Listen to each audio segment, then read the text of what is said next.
Content warning. This episode contains mentions of suicidal thoughts. Please skip ahead if you need to.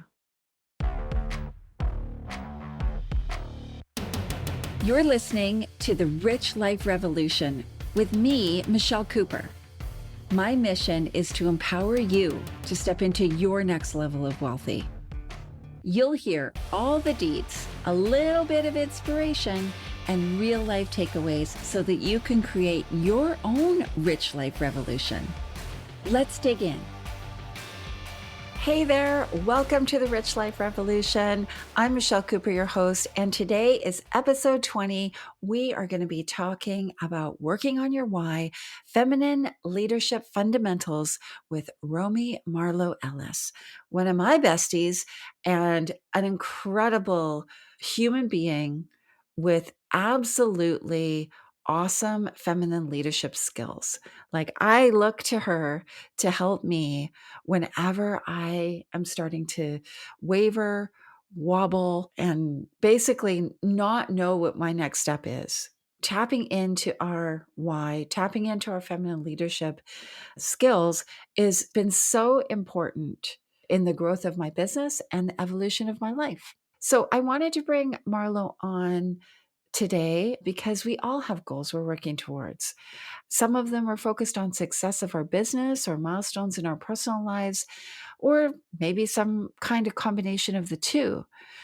And the idea of transformation is so appealing, but just like any new summit or course correction, it's essential to get our head straight first. And Romy Marlo knows from experience that if your why is sound, the process can be absolutely life-changing. So we're going to dive into that today. I am super excited. Romy is certainly no stranger to the power of transformation. In the almost decade since she shifted to coaching of a more holistic variety, she has amassed a wealth of understanding about the structures we need to transform into better versions of ourselves. The kinds that are true to what we really want and who we really are, not the muddied expectations and louder voices of others. So join me today in my conversation with one of my besties as we dive in to your why and feminine leadership. Hey, Romy, how's it going? I'm amazing. How are you, Michelle? I am good. It's so good to talk to you today. I'm excited about this conversation. For those of you who don't know, Romy is a longtime friend of mine, one of my besties. We just kind of got back from our girls' trip to New York, where we did all the New York things and had so much fun hanging out and had lots of conversations about our rich life and our rich life revolution. And so I wanted to bring Romy on so that we could talk about this and get her perspective. So tell us a little bit about you in your words, what you do, where you're from, all the deets. So, Romy Marlo, I am from Thunder Bay, Ontario, Canada. I have been doing this work that I love for many years, but officially I've been doing it for 8 years. So I was a high school teacher I always like to talk about this part. I was a high school teacher for 10 years. Like, it's such a legit part of my story, and I used to discount it. But I was a teacher for 10 years and stood in front of kids and taught and problem solved and just made life exciting through the challenges for 10 years.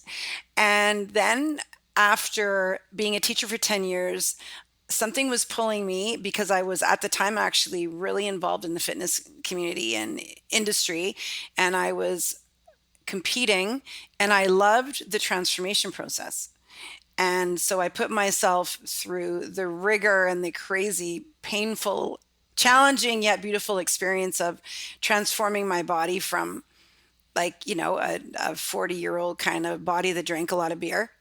I was in and ate a lot of chips. I was living in Mexico at the time, so there was a lot of tequila and salsa and chips happening in my life, and Guacamole. so lots of it. Like, not even being sarcastic. So I decided that I wanted to be a fitness competitor because for my 40th birthday, I wanted to do something that was a big deal because I didn't have kids. I'd never been married. I didn't have like some of those big benchmarks that other women had. So I thought, what am I going to do for my 40th that's going to be a real, like a mind blower for me, something that will really anchor this in. And I'd always wanted to stand on a stage in like stripper heels and sparkly bikini, full transparency. I was like, I used to watch those women and say, how the hell do they make their ass look like? How do they get that tan? Like, what's going on? They just seemed superhuman to me. And so I went to my trainer at the gym and I said, I want to do this. Can I do this? And he said, anybody can do that. I said, no. And he said, seriously, anybody can do it. It just takes time and it's not an overnight transformation and it's hard work, but the results and the outcome are incredible. Sound familiar? So I said, I'm all in, and I went all in. And I actually, what was crazy is my goal was to compete by my 40th birthday, which was May 22nd. But on May 24th, that was the only competition I could find around my birthday. And I competed and I won first place. First place. Woo! And I was on the stage with women who were of all different ages because it was in Mexico. There was only one category and it was everybody.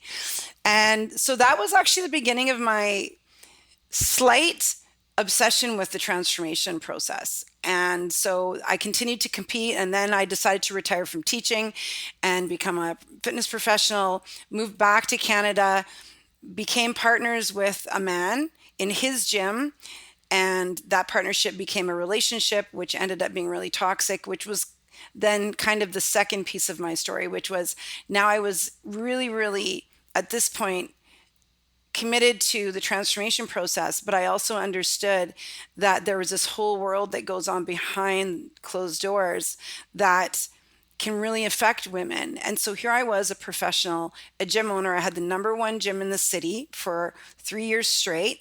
And it was predominantly women, and I was serving women my age. But these women would come to my gym at the end of the day.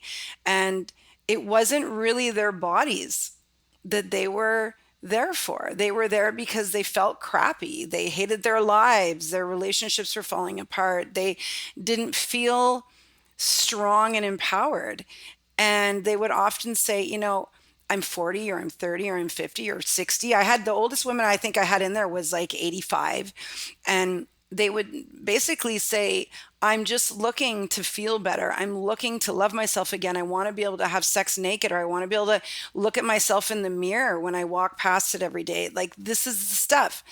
So then soon into my journey, I had like a kind of a come to Jesus moment where behind closed doors, this is where my story relates to the work I do now, is behind closed doors. I was drinking all the time because I was really sad. I had this breakup behind me that I didn't have time to heal from. I was super broke. I was broke. I always say I was broke, broken, and brokenhearted, like all three. Like, take that, like it's triple threat, right? So everything was falling apart. And I had a moment, it was 2013. Yeah, soon after I opened my first gym, I had two gyms. And I was really drunk one night and I was feeling really vulnerable, like trigger warning, but I felt suicidal. And I was just having ideations and I was afraid. And I remember just kind of, I'd had a relationship with God when I was a young girl and it was my last resort. And I just said, hey, like, I'm either going to go this way or this way, but I just need some support. And so I got this like instant message, which was, if you want to do something really purposeful with your life, here's what you're supposed to do, help women transform their lives and provide spaces for women like yourself and healing journeys and communities and programs and opportunities for women to talk about what's really going on behind closed doors, which is now led me into the work that I do today, which is the Uncommon Woman, which is Rose Gold Executive Leadership, which is supporting women in all different facets of their lives, but really embodying. The goal is to continue to try to step into full embodiment of our richness, which is like being rich in every way, being rich in our relationships, being rich in whatever financial, security that makes you feel rich, right?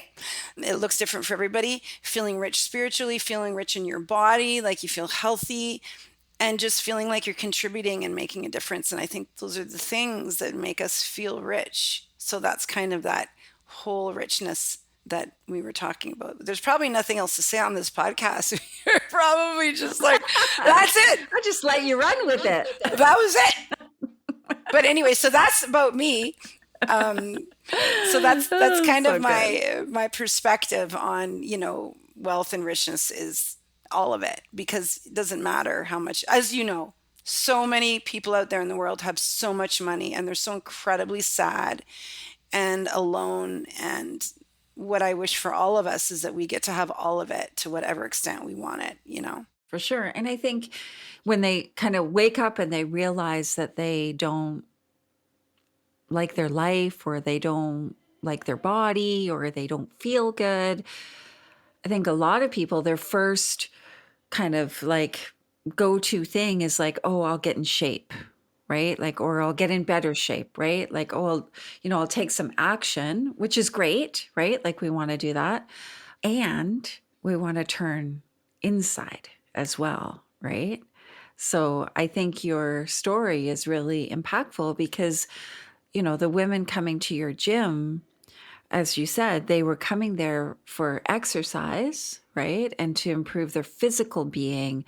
But I can imagine that they got something completely different from the workout and from being around you. So is that how you really kind of got into like coaching and supporting people? Yeah, and I used to call it the five levels of why. And I know that Dean Graziosi, I can never, I still don't know how to say Graziosi? Graziosi. I never say his name properly. He has this theory I can't remember if it's five or seven levels of why. So you just keep saying why. But I was doing that at my gym, but I didn't know what it was at the time. It just made sense to me. Intuitively, women would come into my gym and say, I want to lose weight, or my jeans don't fit me anymore. Or there would be a million different things that they would say they wanted physically, right? I want to look better naked. Didn't matter what the question was. And I would always say, why? To be honest, nobody would ask them that. Because in our culture, people say, of course. But nobody bothered to ask why. And going back to why it was so organic for me, and this is why I feel like coaching is just something that's organic for me, is that when I turned 40 and I wanted to step on stage, I had a really strong why. And it actually didn't have to do with my body. It had to do with me wanting to reach a benchmark that made me feel good from the inside out. Like, what can I do? I'm turning 40. What can I do to really anchor this in? And if my coach had said, you can't do that, I would have found something else. But there was something about that journey, because I knew it was going to be transformative and challenging. It would have been like doing a marathon or something. There was something at the end of it that felt really good. So he was able to ask me why. And I said, I'm turning 40. I want to do something really big in my life. I'm super committed to it. And that's why. So when I would say to a woman, why do you want to look good naked? Or why do you want to lose weight? They would look at me like a deer in headlights, because they hadn't actually thought about it. Because in our culture, it's the answer to everything. So nobody ever says, why do you want to lose weight? And unless they're saying it to somebody who looks like they don't need to lose weight. But generally, there's no, why do you want to lose weight? Like, what's under that? And so I would say, why do you want to lose weight? Or why do you want to look good naked? Well, because I'm married and I don't want to have sex with the lights on anymore. Well, why don't you want to have sex with the lights on anymore? Because I don't feel sexy and I don't feel good about my body.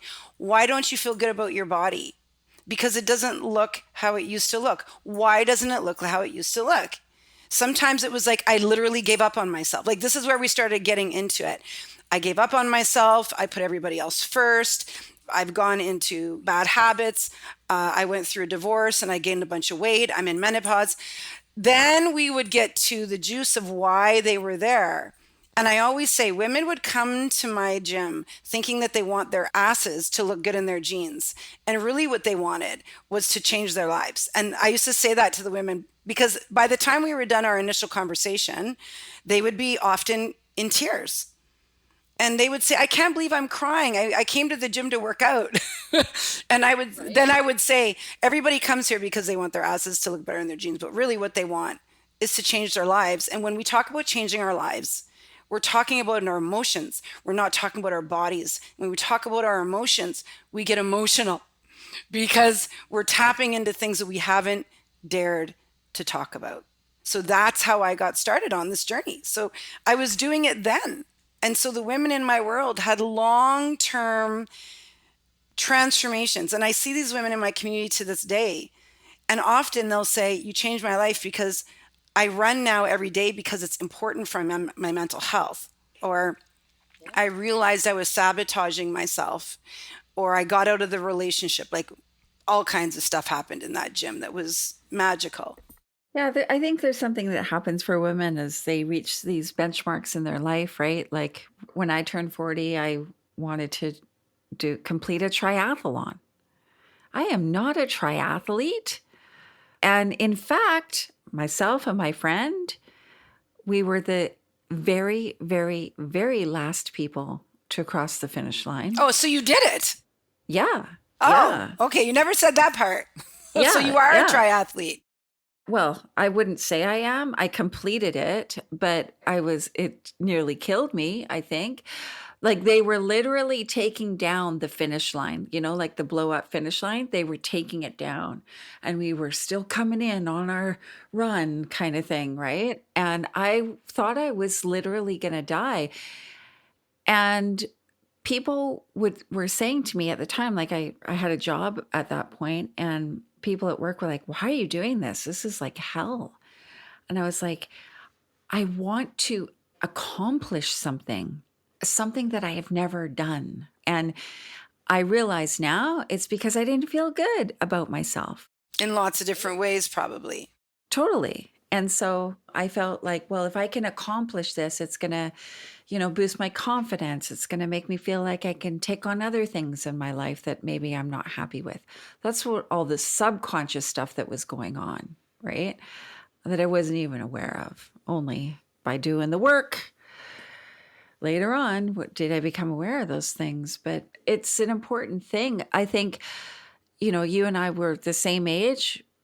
We both reached our 50s in the same year kind of thing. And with significant things, like we both kind of went through I don't give a freaking fling flang what anybody thinks anymore. Like, Well, that's a new one. I like that. I'm going to write that down. Fling flang. fling flang. Try not to use so many F-bombs. Yeah, good enough. But, like I don't care anymore. It all kind of went away. It was like, You care about the things that are important, though, because you do care about a lot of things. And I think this is one of the pieces of living a rich life, right? Like if you had talked to me 30 years ago or 20 years ago, or even a decade ago, or even when we met, to me, a rich life would have looked really different. It probably would have been very like 3D, like I just want to have this and that and that. But now that I'm 54, and as you know, my mom was diagnosed last year with cancer, and I know that, you have similar family journeys, that richness changes. All of a sudden, richness is like spending last night with my dad scraping epoxy off the cupboard doors for like 3 hours was a really rich experience for me, because all he kept saying was, "Thank you so much for staying and doing this with me. I couldn't have done it myself." And I just kept saying to him, "I wouldn't be anywhere else." Like this almost makes you cry. Like richness for me has transformed so much. And now it's like when you talk about wealth and money, guess where I want that money to go? Toward my parents who are aging so that I can take care of them. That wasn't even a thing 10 years ago for me. So richness is so different for everybody, and it changes for ourselves. Every moment of every day, it transforms into something else. yeah. And it's a journey, right? Like it is continually changing, right? And that's why I talk about like it's got to be your version of a rich life, because sometimes, and you and I have both done this over the years, we've got so many crazy stories. Like honestly, if people could follow us around with a camera, they'd see like crazy happening. But we've both, I think, gotten at points caught up in other people's version of a rich life. And I think we talked about this a little bit when we were in New York. It's our responsibility for being in those spaces. But I also realized that those spaces were there. I learned a lot in those spaces, but I also learned, it's like you learn what part of that you want, what you don't want. It's just like anything, right? And then you move forward knowing this is what I want, this really worked, this doesn't work, and it changes. And I feel like now with the way that social media is, like we have so many different things coming at us about what rich means. And I've really just been, especially recently, I've really just been blocking it out because it just gets in my way of clarity. And, like you and I were just talking about the Ascension Circle, that it's sold out. The way that I did it is the way that everybody online right now says not to do it. And I just don't care what other people say. I'm going to do what works for my soul and for my people. And so again, it's just deciding what it is for you, whether it's wealth or what works or what relationships you want or what kind of a body you want. And then you just focus on getting that, manifesting that, making that happen. Yeah. And it doesn't have to look like somebody else's, right? Like, Please it's no, okay. like, please no. Right. Yeah. Yeah. Like it's okay. It should look exactly how you want it to look, and everybody values different things. So I think that that's a really important piece that people examine, right? Like, is this actually true for me? Is this my rich life? Or is this like my family's rich life for me, or my parents' rich life for me, or the coaching program I'm in? Like the number of people that I see, clients who are like, well, my coach says, and it's like, is your coach like living your life? Are they in your house? Are they paying your bills? Are they with your kids? No, just somebody that you work with, and they have an opinion. It's really important that we, again, holy crap, I'm able to look at my own life over the last 8 years and learn from my experiences. But we have to be careful that when we, for example, hire a mentor, okay, this is just one of many examples, but it's one that we're kind of referring to right now, that we understand that their whole world behind what we see is so different than our own. And that they have, there's, well, both two sides of that. Talk about behind closed doors. Behind closed doors, right? Like I work 3 hours a month, like I call bullshit anyway, whatever. But this isn't for judgment. It's just like understanding why you're in that space and what you can get from them. And then also knowing that what they're delivering is going to work for them. But if you try to do it for yourself, unless you're a cookie cutter version of them, it's not going to work, because there's a really good chance that there's so many things that are part of that are coming into play that you don't even have any awareness of. And then also their values may differ. Like you and I have both been in containers where we felt really in awe of these amazing people. And then when we started looking at their value system, which was different than ours, we were actually like feeling crunchy about it. It's like, but it's also like, what if my values don't align with this person? Now what? Because I held this person in such high regard, like beyond. And now I'm thinking, maybe they're not as perfect as I thought they were. Maybe they actually are just this person over here that's just as wise as the other person. So when you start kind of like pulling that stuff away, you realize that it's such an individual process. The transformation process, the business process, the wealth process. Rich life looks different. Some people, rich life is like sell everything and live in Bali. And other people are like, rich life is being home around your aging parents. I don't want to sell everything right now and live in Bali. Not right now. So it's different. And so there's no one rich life. And that's what I love about your podcast is it's everybody gets to decide what's rich for them in any given day. Totally. So one of the things that helps us, that I think helps us clarify, get clarity, and start to step into our rich life is self-leadership. I always say to people, like, leadership starts with leading yourself. Manifesting your dream life starts with leading yourself. You can't lead others, whether that's in a business or like your sports team or your kids' sports team or whatever. You can't lead anyone if you are unable to consciously lead yourself. Now, you do a lot of work with feminine leadership. So can you tell us a little bit, for somebody who doesn't really know what feminine leadership is or means, can you share with us a little bit about that and at a high level? In my world, feminine leadership is women or people who identify as women or people who identify having a strong feminine energy. Okay, so not necessarily women, but really using the power of that energy, tapping into it like you would tap into water if you were a plant, to feed your leaves, to feed your stem, to feed your roots. So that doesn't mean that water is the only source of energy. I'm using this analogy because I used it recently with somebody and they got it. You still have sunlight, you still have oxygen, right? You have lots of other things that feed all of you. And truth of the matter is, without all of them, you may die, right? But we're all made of like 95% water, plants included. And so I think it's really important that if feminine energy is the energy that you feel best in, that you feel most abundant in, most healthy in, most relaxed in. And again, feminine energy, it's really difficult to define it, but you just know what it is. If it's what runs through your veins as your primary energy, you'll know what it is, because when you do it, you go, "Oh my God, this feels so good."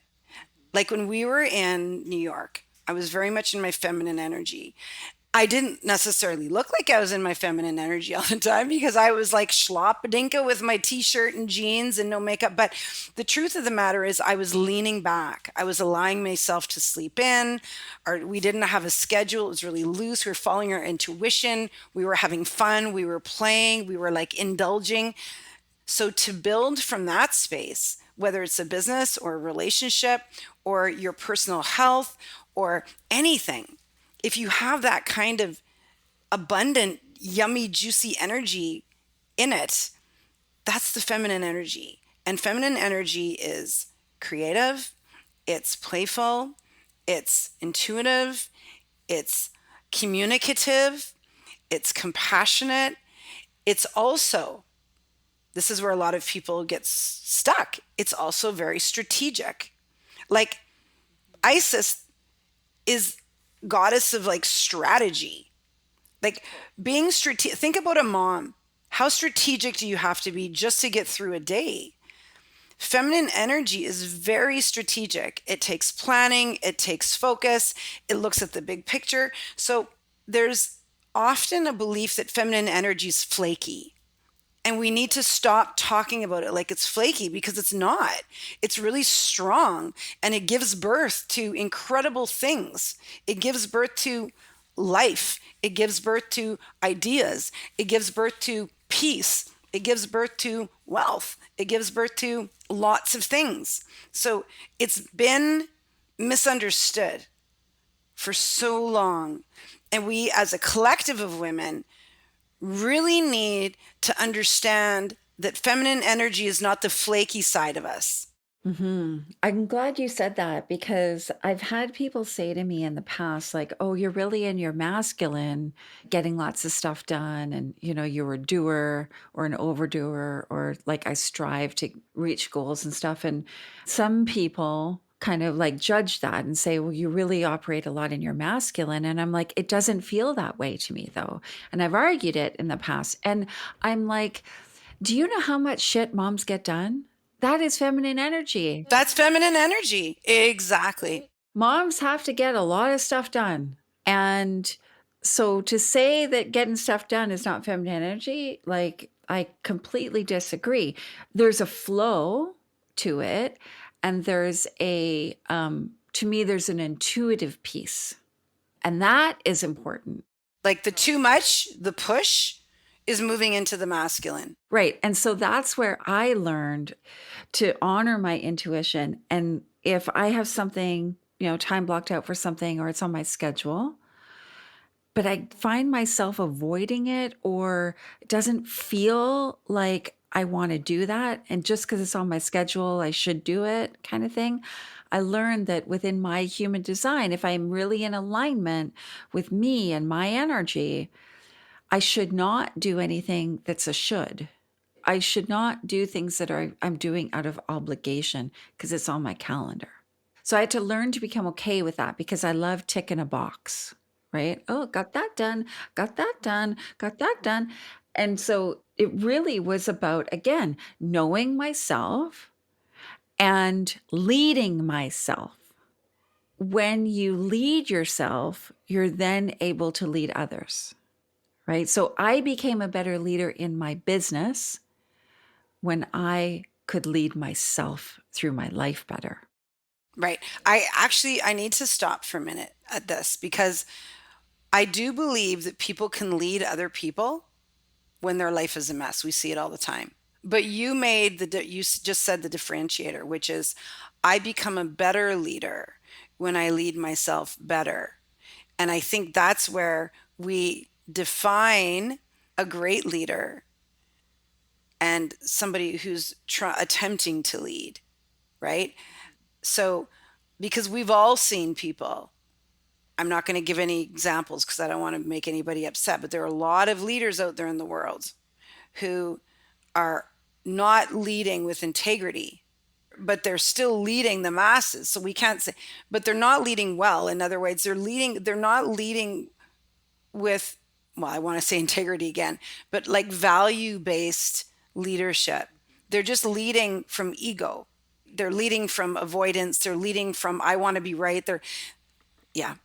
So you being a better leader, me being a better leader means that you and I actually have to be better to ourselves with the people around us and just cleaning up our messes, right? Which is a conversation that you and I have had many times because cleaning up messes is not comfortable, but it's integrity, and it's integrity for self. Integrity is all about inner grit, right? Like it's often people use integrity as a word that is supposed to have something to do with people don't think I'm in integrity. Well, it's actually integrity is like inner alignment. So when we're in integrity, it's inner grit. It's actually taking care of the innards so that we're in integrity with self, capital S. And in alignment. One of the things that I was in a mastermind meeting last week and we were talking about authenticity.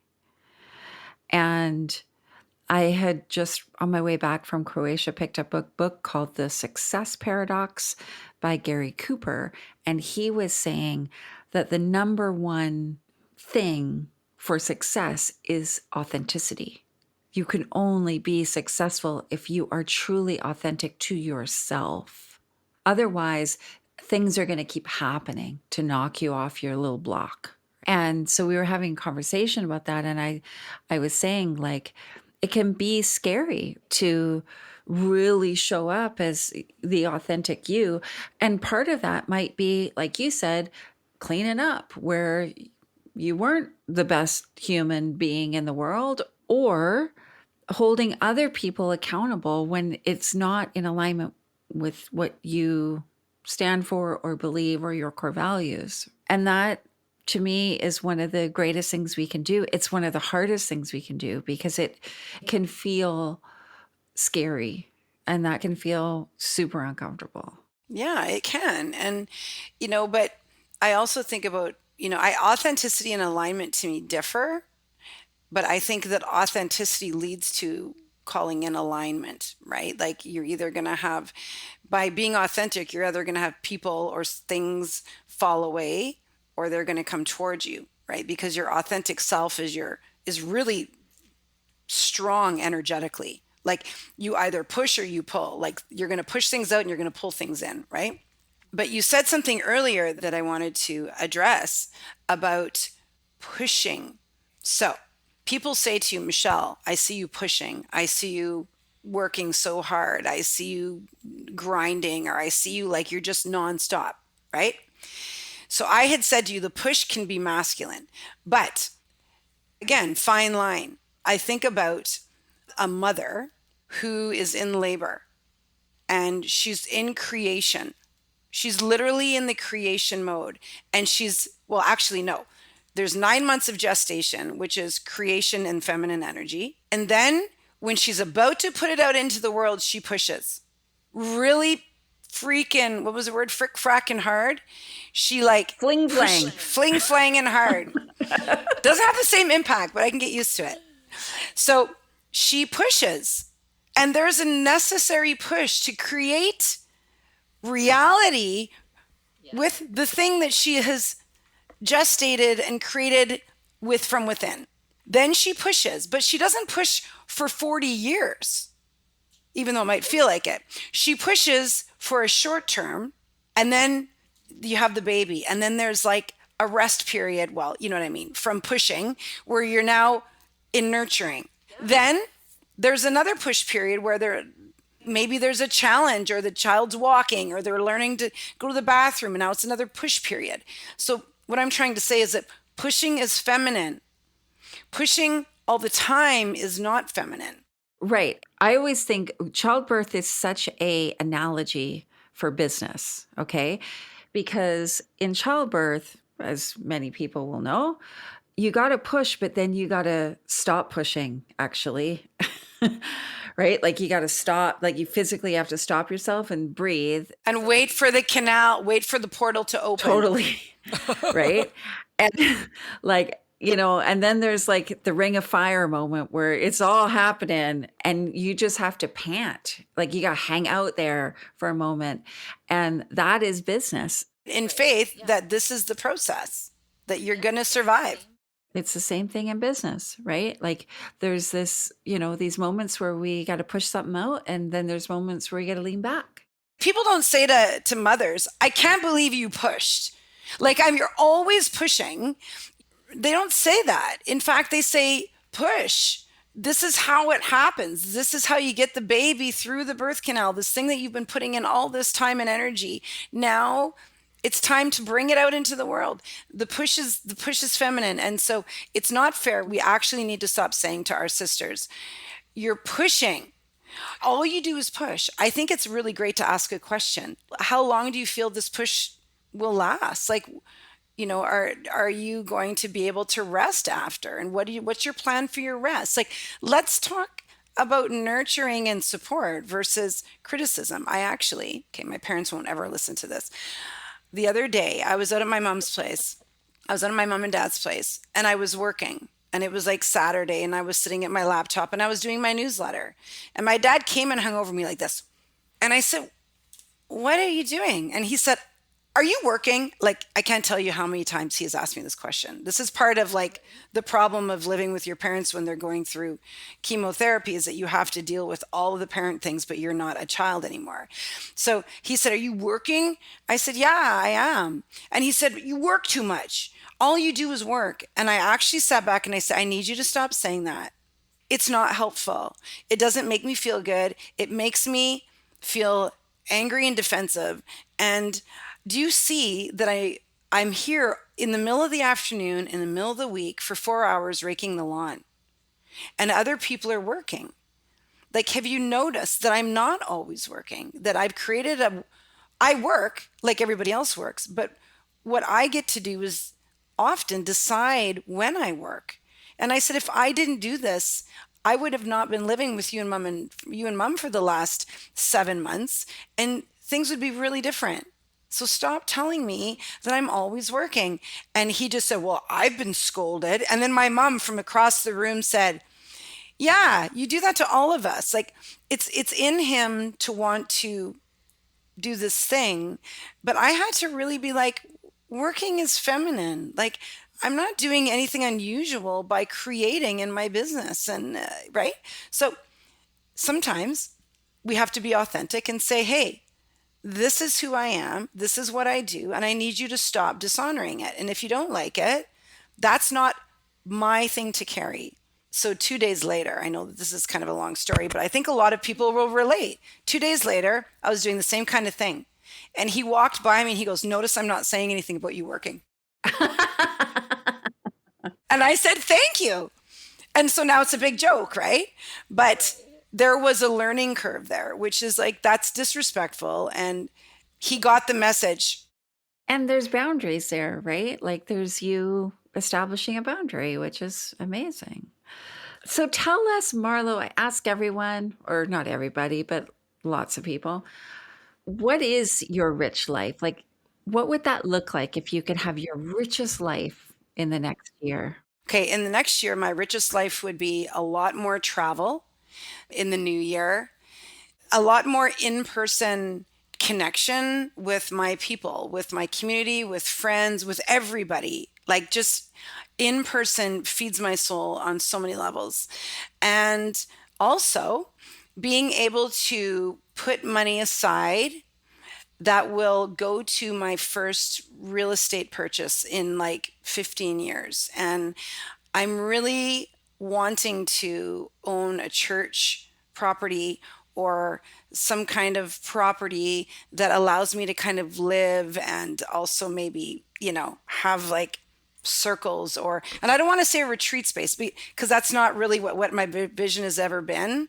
But as you know, I've always wanted to own a church so that I could like live in the church, but then also have some kind of like ministry there and my ministry for women, yeah. So I feel like that's kind of where I'm at right now. And then it probably has something to do with my parents, like being able to really, if things get to a place in my parents' life where they need extra support for me to be able to step in and just say, I can top this up so that you can have a better experience, like that's really, and then philanthropy. So again, it's like my work, my community, my relationships, my family, my travel, and my spiritual life. Like it's all of that and being healthy, just continuing to have my health. So that's my rich life. There's no number. I can't put a number on it. It's just everything it embodies. Yeah, I can't ever put a number on things, but I am a non-specific manifester in human design, so putting a number on it actually feels limiting to me because I will always think, well, it could be something completely different, more.